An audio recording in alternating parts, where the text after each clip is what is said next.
저는 오늘 이 본문 말씀을 가지고 예수라는 이름에 대해서 함께 말씀을 나누어 보도록 그렇게 하겠습니다. 오늘 이 본문에 나와 있는 말씀은 마태복음 1장 18절에서 또 누가복음 2장 8절에서 내용이 비슷하게 전개가 되어집니다. 마태복음 1장 18절에서부터 21절 사이에서는 예수 그리스도의 이름이 예수님이 누구신가 하는 아들을 낳으리는 이름을 예수라 하라. 이는 그가 자기 백성을 저희 죄에서 구원할 자이심이라 하니라 라고 나와 있습니다. 누가복음 2장 8절에서부터 기록되어진 내용을 보게 되면은 하나님께서 천사를 통해서 목자들에게 나타납니다. 그리고는 목자에게 말하기를 나사렛에 너희의 구세주가 났다라고 이렇게 말을 해줍니다. 이름이라고 하는 것은 각자의 이름이라고 하는 것은 저와 여러분들에게도 이름이 있는 것처럼 이 이름은 여러분들의 존재를 말하는 겁니다. 또 이 이름은 우리로 하여금 또 상대방으로 하여금 과거에 있었다, 지금 있고 앞으로도 있을 것이라고 하는 그 사람의 아이덴티티를 이야기를 해주는 겁니다. 그렇기 때문에 이름이라고 하는 것은 대단히 중요한 것입니다.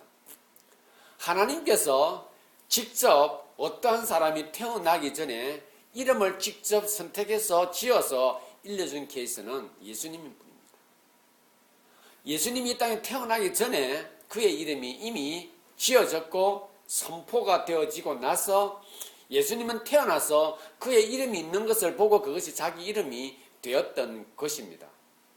그렇다면은 하나님께서 예수님에게 이름을 지으셔서 이 땅에 보내신 것은 무엇을 의미하느냐?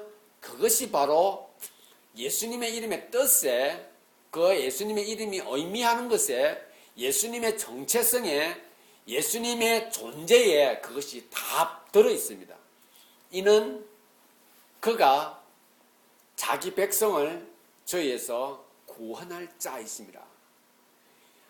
하나님께서는 이 인간을 위하여서 당신이 무언가를 표현하셨는데 그것이 무엇이냐면은 일방적으로 내가 너에게 뭔가를 표현하겠다고 하신 것이 아니라 너희가 누구인가를 잘 알고 있다를 말씀해 주시는 내용입니다. 하나님은 우리를 알매 어떻게 알고 있냐면은 너희가 무엇이 필요한가 하는 것을 내가 잘 알고 있다라고 하시면서 예수라는 이름을 우리에게 주신 것입니다. 그럼 예수라는 이름이 가지고 있는 의미가 뭐냐? 우리의 구세주라는 겁니다. 우리의 구세주이지 하나님의 목적이요 하나님의 뜻이요 이런 것을 말씀하시는 것이 아니라 하나님이 우리의 필요를 주시기 위해서 그의 이름을 우리에게 주신 것입니다. 마찬가지입니다. 예수 그리스도의 이름을 통하여서 우리에게 주어진 이름, 김명환이라고 하는 것, 김다은이라고 하는 것,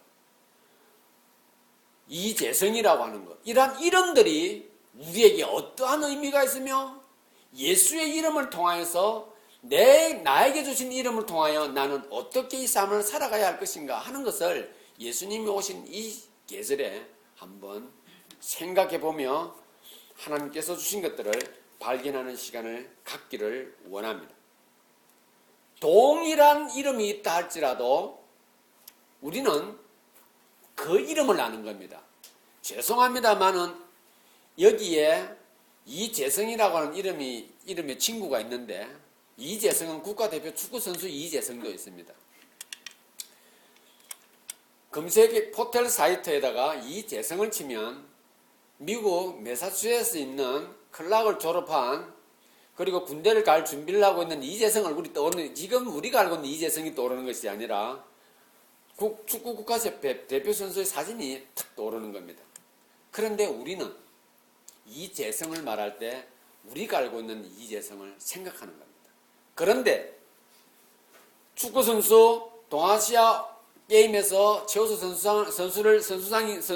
선수가 누구인가? 그 이재성은 그 이재성인 겁니다. 한국에 있는 이재성, 전북 현대에서 활동하고 있는 이재성, 축구국가 대표 선수 이재성, 그걸 생각하는 겁니다. 우리의 이름이 다른 여러 곳에도 있을 것입니다. 나와 똑같은 이름이. 그러나 그 이름이고 우리 이름은 내 이름인 것입니다.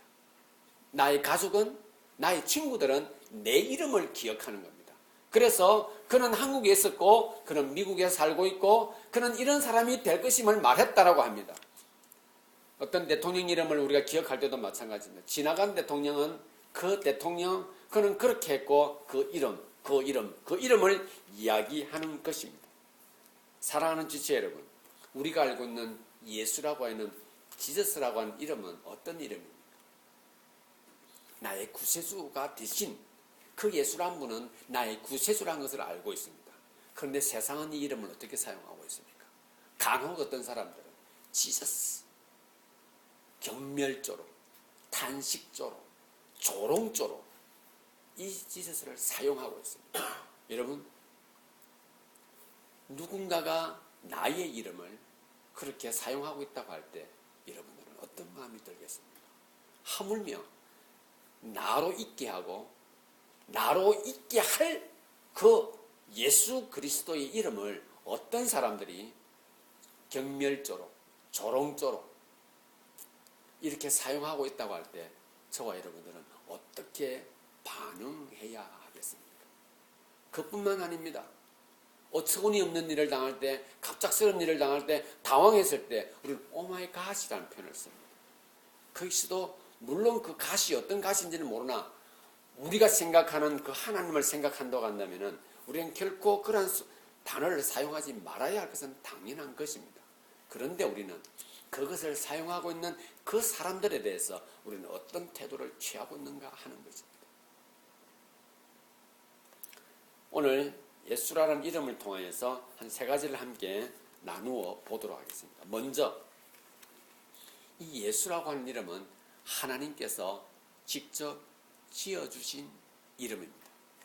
예수. 하나님께서 예수라고 하는 이름을 직접 지어주시고는 이분을, 이 예수 그리스도를 이 땅으로 보내주셨습니다. 왜 그런 줄 아십니까?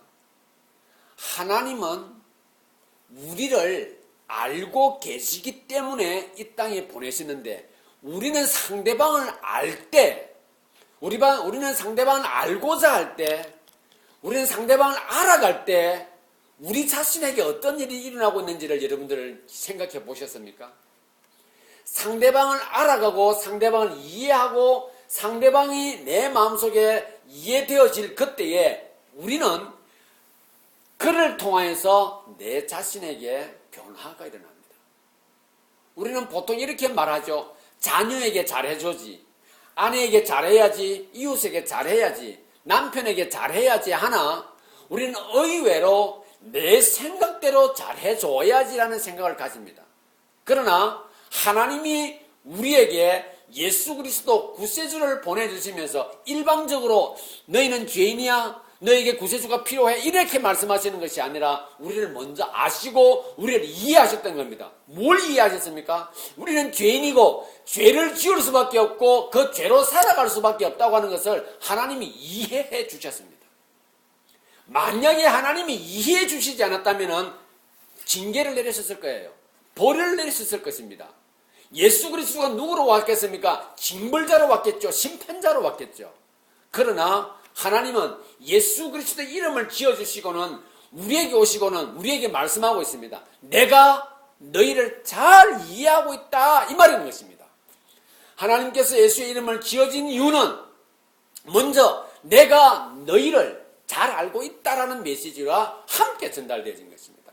우리가 이 땅을 살아갈 때 마찬가지입니다. 내 아내와 내 남편과 내 자녀와 내 이웃과 내 친구와 함께 있을 때에 우리는 상대를 이해하는 것이 우선이 되어야 하는 겁니다. 상대를 우선 이해할 그때에 어디에서 무엇이 발생하느냐면 나에 대한 변화가 일어나는 겁니다.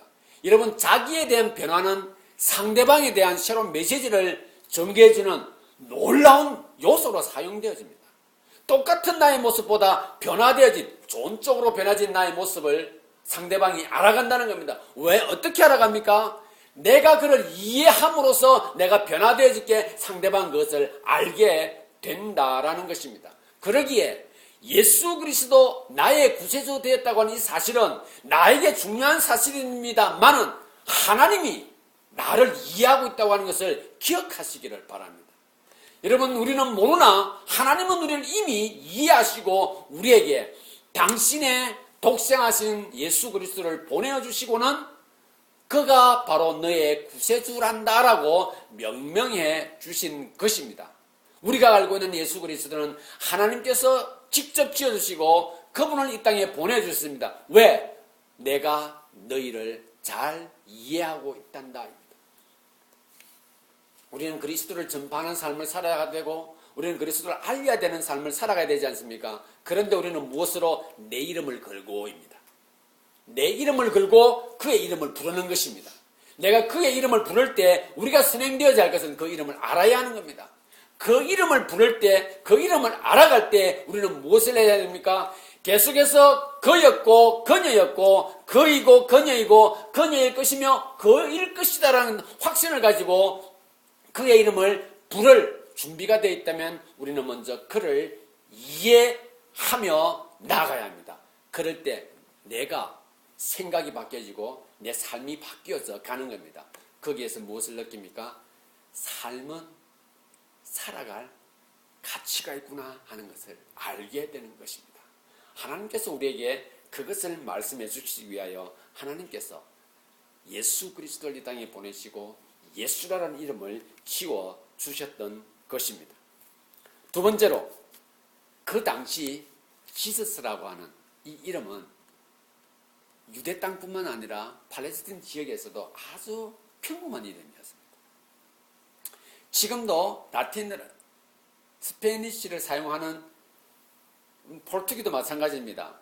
비슷한 언어를 살아가는 사람들 중에 헤수스라고 하는 지저스가 제이가 히읗 발음이라 헤수스라는 이름이 대단히 많습니다. 그 당시에도 마찬가지였습니다. 아주 평범한 이름이었습니다. 예수라고 하는 이름은 누구나 가질 수 있는 이름이었다라는 것입니다. 그렇지만 그 이름이 제가 말씀드린 것처럼 이재성이라고 하는 이름이 또 다르게 불려지고 다르게 활동하고 있는 것처럼 예수라고 하는 이름이 다른 모습으로 우리에게 오신 것입니다. 그 많은 이름, 평범한 이름 중에 하나님께서는 그 예수님, 나사렛 동네에 탄생한 그 독생하신 예수 그리스도에게 예수라는 이름을 주시고는 이렇게 말씀하시는 겁니다. 너희의 이름도 누구나 다 가질 수 있으나 내가 너의 이름을 불렀다라고 하나님께서 오늘 우리에게 말씀하십니다. 내가 너의 이름을 부르고 내가 너를 이 땅에 보내어서 내가 너를 사용하기를 원한다라고 말씀하십니다. 상대의 이름을 부르고 나의 이름을 표현할 때 우리는 상대를 먼저 이해하는 것이 우선되어졌다고 할 때 우리는 삶의 가치를 느낄 뿐만 아니라 모든 사람들 속에서 나와 동일한 이름이 있다 할지라도 나는 나의 모습, 누군가가 나라고 하는 존재를 통해서 저 사람은 이러한 김명환이구나, 저 사람은 이러한 이동호구나 하는 것을 알도록 하는 것은 나에게 주어진 특권인 것입니다. 내가 어떻게 비춰지며 어떻게 살아줘야 하는가 하는 것이 아니라 내가 어떻게 살아가며 내가 어떤 모습으로 다가가야 할 것인가를 생각하게 한다라는 것입니다. 세상은 많은 사람들은 우리에게 어떻게 비춰지는 것에 상당히 많은 시간과 물질을 투자를 하고 있습니다. 그러나 하나님께서는 우리에게 말하기를 어떻게 비춰지는 것보다 중요한 것은 너가 누구이며 너가 어떻게 살아가야 할 것인가 하는 것을 우리에게 나의 이름을 부르시면서 우리에게 말씀해 주시는 것입니다. 예수 그리스도의 삶을 보시기를 바랍니다. 그는 누구에게 어떻게 비춰지는가 하는 것이 아니라 그가 어떻게 살아가야 하는가 하는 것을 우리에게 보여주신 것입니다. 그러기에 하나님께서 독생하신 예수 그리스도를 통하여 이 땅에 오셔서 우리의 아픔과 슬픔과 고통과 고난을 함께 다 짊어지시고 라고 표현해 주셨습니다. 마찬가지로 평범한 이름일 수도 있고 많은 사람들이 똑같은 동명이인일 수가 있습니다. 그러나 내가 어떻게 사람들에게 다가가며 어떤 모습으로 삶을 꾸려 나갈 것인가 하는 것은 하나님께서 나에게 이 이름을 주셨기 때문에 우리는 그리스도를 쫓아서 우리는 예수님께서 그렇게 사셨던 것처럼 우리도 그러한 모습으로 나에게 주신 삶을 살아가야 하는 것입니다. 저와 여러분들도 아주 평범한 이름입니다. 그러나 하나님께서 나를 아시고 하나님께서 내가 어떻게 살아가는 것을 보기를 원하신다고 할 때 우리는 우리 모습 그대로 나의 것을 이 세상에서 펼쳐나가는, 표현해나가는 저와 여러분들 될 수 있기를 바랍니다. 세 번째로, 그러면 우리에게 주어진 예수 그리스도, 하나님께서 우리를 이해한다 하시면서 우리에게 보내신 예수라고 하는 그 이름을 하나님께서 우리에게 말씀하시기를 너희는 그 예수를 이 만방에 알려야 된다라고 말합니다. 그러므로 너희는 가서 모든 족속으로 제자를 삼아 아버지와 아들과 성령의 이름으로 침례를 주고 내가 너에게 분부한 모든 것을 가르쳐 지키게 하라라고 하나님께서 우리에게 명령하셨습니다. 오직 성령이 너에게 임하시면 너희가 권능을 받고 예루살렘과 온 유대와 사마리아와 땅 끝까지 이르러 내 증인이 되라 그렇게 명령하셨습니다. 우리는 그 예수 그리스도를 통하여서 우리는 구원받은 존재가 되었습니다. 하나님의 자녀가 된 것입니다. 여러분, 내가 하나님의 자녀가 됐다고 하는 것은 있죠. 절대로 불가능합니다. 그런데 어떻게 알게 되느냐? 하나님께서 나를 이해하고 있다고 하는 그 이름 때문에 우리는 알게 된 겁니다. 예수 때문에 알게 된 거예요. 내가 널 알고 있다. 어떤 죄인일 수밖에 죽을 수밖에 없다는 건 죄의 덩어리로 살아갈 수밖에 없는, 죄를 생성해내면서 살아갈 수밖에 없는 존재라고 하는 것을 하나님께서 알게 해주셨습니다. 그렇기 때문에 내가 구원받았다고 하는 이 사실 자체는 나는 도대체가 인식할 수도 없는 문제였는데 하나님께서 날 알고 계시다고 하는 그 메시지 앞에서 예수가 나의 구세주라는 사실 앞에서 우리는 하나님의 자녀가 되는 은혜를 누리게 된 것입니다. 그렇기 때문에 어떤 사람이 Jesus, oh my God 이라고 말할 때 불쑥 화를 내며 분개를 하며 그들에게 덤벼들어 왜 하나님을 그렇게 모독하느냐고, 십계명에 말하기를 하나님의 이름을 망령되이 듣지 말았다고 이렇게 할 것이 아닌 것입니다. 우리는 그들을 먼저 이해해야 하는 겁니다. 그들은 하나님이 누구신지, 예수가 무엇을 의미하는지를 모르고 있다는 사실을 우리가 먼저 알아야 하는 겁니다. 구원에 대한 확신, 내가 예수님을 통하여서 구원받았다고 하는 확신은 내가 세상을 살아가며 사람들의 행동을 이해하는데 가장 중요한 포인트가 되는 것입니다. 그렇기 때문에 구원받았다고 하는 것이 막연히 천국 간다, 나는 은혜를 누린다, 복을 누린다, 하나님의 자녀가 됐다, 이것만 이야기하는 것이 아니라는 겁니다. 더 중요한 것은 하나님이 우리를 당신의 자녀 삼아주신 이유는 천국의 시민권을 우리에게 주시기 위한 것이요, 그 시민권을 가진 자가 내가 이 땅에서 예수 그리스도 다시 오실 그때까지 너희가 이 땅에 있으며 너희가 그리스도의 향기를 드러내는 삶을 살아가도록 하기 위하여 하나님은 우리를 그렇게 인정해 주신 것입니다. 그렇기 때문에 그렇게 말하고 잘못 활용하고 잘못 사용하고 있을 그때에 우리는 그들을 먼저 이해하고 그들에게 이것을 가르쳐 줘야 하는데 우리가 어떻게 그것을 해야 할 것이냐, 또 하나님께서 우리에게 말씀해 주시고 보여주셨고 가르쳐 주셨습니다. 하나님이 직접 이 땅에 오신 것입니다. 우리 속으로 들어오신 것입니다. 나를 이해하려고요, 나의 고통을 한번 보시려고요, 나의 슬픔을 함께 나누어 주시려고요, 나의 기쁨을 함께 갖게 하기 위해서요, 나의 고통을 들어주시기 위하여서, 나의 아픔이 있을 때 나를 업고 가시기 위하여서 하나님께서 이 땅에 오셨던 것입니다. 우리가 그들의 삶 속으로 들어가야 합니다. 내 이름이 있기 때문에 그렇습니다. 나에게 주신 하나님의 이름이 있기 때문에 그렇습니다. 그들 속으로 들어가는 것입니다. 이걸 들고 들어가는 것이 아니라 이미 우리의 삶이 되어 있는, 나는 이해받은 존재이기에 이해받은 그 모습으로 그들에게 가는 것입니다.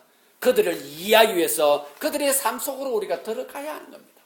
그리고는 우리가 그들의 이름을 불러줘야 하는 겁니다.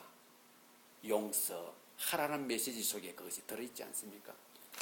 범사에 감사라는 메시지 속에 들어있지 않습니까?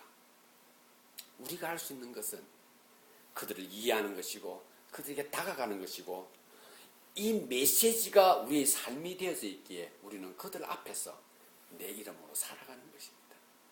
내 이름에 내가 먹칠해서는 안 되는 겁니다. 하나님께서 허락하신 것이고 그것은 내 정체성입니다. 그렇기 때문에 어떤 자녀들은 이런 이야기를 합니다. 엄마 얼굴에, 내가 아빠 얼굴에 먹칠하기 위해서 난 이 땅을 성실하게 살아가겠습니다 라고 말하는 아이들이 있는가 하면, 어떤 사람들은 이렇게 말합니다. 아빠가 나를 믿고 엄마가 나를 믿기에 난 이렇게 행동할 것이라 라고 말합니다. 어떤 부모는 말하지요. 이렇게 말합니다. 부모 얼굴에 똥칠하지 마 라고 말하기도 합니다. 하나님께서 우리에게 주신 이 이름 앞에서 우리의 삶의 색깔이 정해져 있는 겁니다. 나 때문에, 자신 때문인 것입니다. 내 정체성이거든요. 그러니까 예수 그리스도로, 그리고 하나님의 이름을 망령되이 했던 그들을 향하여서 우리는 내 이름을 가지고 그들에게 나아가는 것입니다. 구세주가 나에게 다가오신 것처럼 우리는 그들에게 삶의 빛을 밝혀주기 위한 도구로 우리는 그들에게 다가가야 하는 것입니다. 그리스도는 내가 있는, 그리스도의 이름은 바로 우리가 있는 이유입니다. 우리가 살아가는 이유이기도 합니다. 우리가 내일을 꿈꾸는 이유이기도 한 것입니다. 그렇기 때문에 우리는 그들과 예수 이름을 잘못 쓰고 하나님 이름을 잘못 사용하고 있고 잘못 이해하고 있는 그들과 삶의 방향이 다릅니다. 삶의 방향이 다르니까, 잘못되어졌으니까 우리는 단절시키는 것이 아니라 그들 속으로 들어가야 하는 것이 우리의 삶의 내용이 되어야 하는 것입니다. 그래서 우리는 그리스도 이름을 이 세상에 내가 있는 어느 곳에서나 내 이름으로 그들에게 전파해야 할 줄 믿습니다. 결론을 맺겠습니다. 자신의 이름의 의미를 먼저 확인하시기를 바랍니다. 한자 구조를 따져라 이 말을 하는 것이 아닙니다. 내 이름이 누구 앞에서 의미가 있는가 하는 겁니다. 여러분들의 이름은 하나님 앞에서 의미가 있는 겁니다. 왜? 나를 알아주셨으니. 누가요? 모든 만물의 주관자 되신 그분이요. 나를 알아주시고 이해해 주시지 않습니까? 그 앞에서 내 이름의 의미를 확인하시기를 바랍니다. 그 다음에 그리스도의 의미를 다시 한번 되새기기를 바랍니다. 지식이 아닙니다. 그리스도 이름을 의미를 확인하는 것은 내 삶의 의미를 확인하는 것입니다. 하나님이 나의 죄인인 것을 알았으니 우리는 죄인으로 살아가는 것이 아니라 다 용서해 주신 그 은혜에 보답하게 살아가게 되는 것입니다. 그래서 하나님께서 나를 알고 나에게 오셔서 당신을 심어주셨습니다. 당신의 계획을 알려주시고 영원히 우리와 함께 하시겠다 하셨습니다. 그러기에 우리는 자기 이름에 걸맞는 삶을 살아 영원히 하나님께 영광을 돌려드리고 우리에게 주신 삶을 누구를 기쁘게 하고 누구를 즐겁게 하는 보여지는 삶을 사는 것이 아니라 하나님 앞에서 내 이름을 걸고 하나님 주신 그 이름 앞에서 의미를 부여하고 항상 자신감 있고 가치 있고 성실하게 최선을 다하는 삶을 살아 모든 사람에게 하나님이 살아계신 것을 전하고 예수 그리스도의 구세주인 것을 자랑하는 저와 여러분들 될 수 있기를 바랍니다.